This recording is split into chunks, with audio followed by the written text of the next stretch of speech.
और इस वक्त की बड़ी और अहम खबर हम आपको बता दें, दिल्ली गैंगरेप मामले में नाबालिग आरोपी को दोषी करार दिया है जुवेनाइल जस्टिस बोर्ड ने।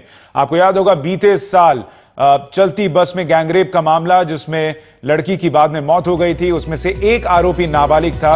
और अब इस वक्त बड़ी खबर यह आ रही है कि जुवेनाइल जस्टिस बोर्ड ने इस नाबालिग लड़के को दोषी करार दिया है दिल्ली गैंगरेप मामले में। हालांकि सुनवाई पहले पूरी हो गई थी, लेकिन इंतजार इस बात का था कि फैसला शायद आ जाएगा और इस मामले में इस नाबालिग आरोपी को दोषी करार दे दिया गया। मुकेश हमारे सहयोगी ज्यादा जानकारी के साथ फोन लाइन पर हैं। मुकेश, पूरी जानकारी दें, दोषी करार दिया गया है, क्या कुछ कहा अदालत ने दोषी करार देते हुए? मुकेश से हमारा संपर्क टूट गया, हम उनके पास दोबारा जाएंगे और जो आज अदालत ने फैसला सुनाया है उसके बारे में पूरी जानकारी उनसे लेंगे।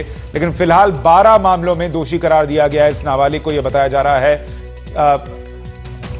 पूरे मामले पर सुनवाई पहले ही पूरी हो गई थी, लेकिन सुप्रीम कोर्ट में एक अर्जी लगी हुई थी सुब्रमण्यम स्वामी की, जिसकी वजह से फैसला नहीं सुनाया गया था। बाद में सुप्रीम कोर्ट ने हरी झंडी दी कि जो जुवेनाइल जस्टिस बोर्ड है वो अपना फैसला सुना सकता है। और आज इस मामले में फैसला आ चुका है, नाबालिग आरोपी को दोषी करार दिया है जुवेनाइल जस्टिस बोर्ड ने। 16 दिसंबर बीते साल चलती बस में लड़की से गैंगरेप का मामला, जिसमें लड़की के साथ बर्बरता के साथ बलात्कार किया गया था। और इस मामले में जितने आरोपी थे उसमें से एक नाबालिग था और पुलिस ने यहां तक कहा था कि जो आरोपी नाबालिग आरोपी है उसने सबसे ज्यादा बर्बरता दिखाई थी।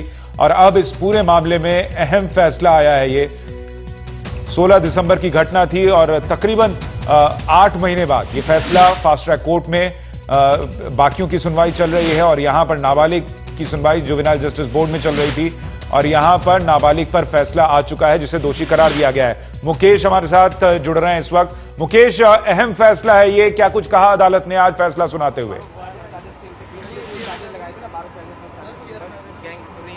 देखिए, कोर्ट के डिटेल्स अभी नहीं मिले हैं क्योंकि वहां पर अभी कार्रवाई चल रही है, लेकिन जो खबर अंदर से मिली है उसके मुताबिक जो जुवेनाइल जस्टिस बोर्ड है उसने करीब 11 धाराओं के तहत, ये मामला पुलिस ने 12 धाराओं में दर्ज किया था, जिसमें गैंगरेप था, मर्डर था, अटेम्प्ट टू मर्डर था, रॉबरी थी, सबूत बिटाने का आरोप थे। इस तरह के तहत 12 धाराएं थी, लेकिन कोर्ट ने करीब 11 धाराओं में जो आरोपी है, जो जुवेनाइल है, उसको कन्विक्ट कर दिया है। इसमें जो अटेम्प्ट टू मर्डर है उसमें कोर्ट ने एक्विट किया है जुवेनाइल को, लेकिन जो बाकी धाराएं हैं उन सभी धाराओं में जो जुवेनाइल है उसको कन्विक्ट करार दे दिया है। लेकिन फिलहाल जो सजा पर फैसला है वो बाद में होगा, लेकिन जो अभी फिलहाल जो कोर्ट की कार्रवाई है वो यहाँ पर चल रही है। और आप देखें, और यहाँ पर हमारे जो आप देखें कि किस तरह से गहमा गहमी है, मीडिया का जमावड़ा अंदर लगा हुआ है। और आप देखें कि बाहर किस तरह से जो कैमरे हैं मीडिया के, हुजूम है मीडिया का, वो इस पूरे फैसले का आज सुबह से इंतजार कर रहा था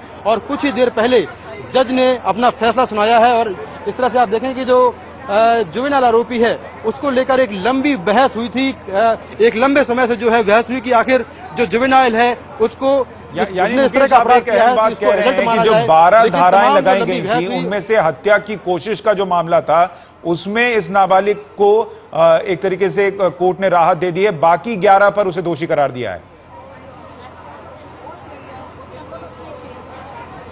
बिल्कुल, पुलिस ने इस मामले में करीब 12 धाराओं के तहत केस दर्ज किया था, क्योंकि जिस तरह का सीक्वेंस था, पुलिस ने ये साबित किया था कोर्ट में कि किस तरह से जो मूविंग बस थी उसमें जुवेनाइल आरोपी बैठा हुआ था और सबसे पहले उसने ही आवाज लगाकर विक्टिम को अंदर बुलाया था। उसके बाद 10-10 रुपए के 2 जो बस के टिकट थे वो दिए थे और जो पूरा सीक्वेंस था, पुलिस ने काफी सारे अहम सबूत बरामद किए थे। जो आरोपी राम सिंह था उसकी निशानदेही पर जुवेनाइल आरोपी को आनंद विहार बस अड्डे के पास से पकड़ा था। इसके साथ ही जो जुवेनाइल था उसके कपड़ों को राम सिंह के घर की छत से बरामद किया था। यहाँ पर मेरे जो सहयोगी हैं आशीष भार्गव भी पहुंच गए हैं। आशीष, कोर्ट में क्या क्या हुआ है? जी देखिए, इस पर पूरा आर्गुमेंट चल रहा था और आज के लिए ऑर्डर रिजर्व था। मुकेश, 3 साल की सजा हुई है, दोषी करार हो गया है जो जुवेनाइल था इस पूरे केस में। यानी जो पहला जजमेंट गैंग रेप के मामले का आया था उसमें सबसे बड़ी खबर यह आई है कि उसको गैंग रेप के मामले में दोषी करार दिया गया है। यानी दिल्ली पुलिस की जो दलीलें थी वो तमाम दलीलें जो जुवेनाइल जेजे भी है उसने मान ली है और जो बचाव पक्ष की दलीलें थी कि वो उस समय मौजूद नहीं था, उसका कोई हाथ नहीं था, वो तमाम दलीलें एक तरह से ठुकरा दी हैं। एक बड़ा फैसला, एक बड़ा जजमेंट आया इस पूरे केस में। यानी सजा का भी ऐलान हो गया है मुकेश, जैसा आशीष बता रहे हैं। कोर्ट में रख पाई और कोर्ट ने इनकी बात को माना। जी देखिए, इस मामले में सबसे अहम सबूत जो थे वो खुद लड़की के बयान थे, जो उसका साथी था उसकी टीआईपी थी, उसके बयान थे, फोरेंसिक जो साइंटिफिक एविडेंस थे, जो बस से बरामद हुए थे, जो खून से कपड़े मिले थे, जो कपड़े जलाए गए थे वो मिले थे, काफी सारे एविडेंस थे जिनको हम पुख्ता मटेरियल एविडेंस कहते हैं इस केस में। वो तमाम जो सबूत थे वो पुलिस के पास थे और वो सबूत आखिरकार ठोस साबित मान लिया है कोर्ट ने कि वो ठोस सबूत हैं और वो इन सबूतों के बिना पर कन्विक्ट कर दिया है, दोषी करार दे दिया है इसको। आशीष, हम दोनों लोगों ने ये पूरा केस कवर किया है, इसमें आपको लगता है कि जो साइंटिफिक एविडेंस है, खासतौर से जो डीएनए टेस्टिंग वगैरह है, ये काफी अहम रही इस पूरे केस में? जी बिल्कुल, देखिए साफ तौर पर मुकेश, हमने देखा किस तरह बस को कई बार सीएफएसएल की टीम ले जाई गई थी दिल्ली पुलिस द्वारा। बस में एक एक चीजें, सबसे अहम चीजें, जो बस की सीट कवर धो दिए गए थे, पूरी बस धो दी गई थी, उसके बावजूद बसों की पट्टियों को निकाला गया था, उन पट्टियों के भीतर जो खून लगा हुआ था उनके नमूने उठाए गए थे, लड़की के बाल उस बस की सीढ़ियों से मिले थे, लोहे की रॉड जो थी जो इस्तेमाल की गई थी मर्डर में वो मिली थी, वो डीएनए इन लोगों का कराया गया जो वहां पर सबूत थे। तो निश्चित तौर पर साइंटिफिक एविडेंस इस मामले में सबसे बड़ा सबूत साबित हुए हैं। मुकेश, खबर ये भी है कि 3 साल की सजा का भी ऐलान कर दिया गया है।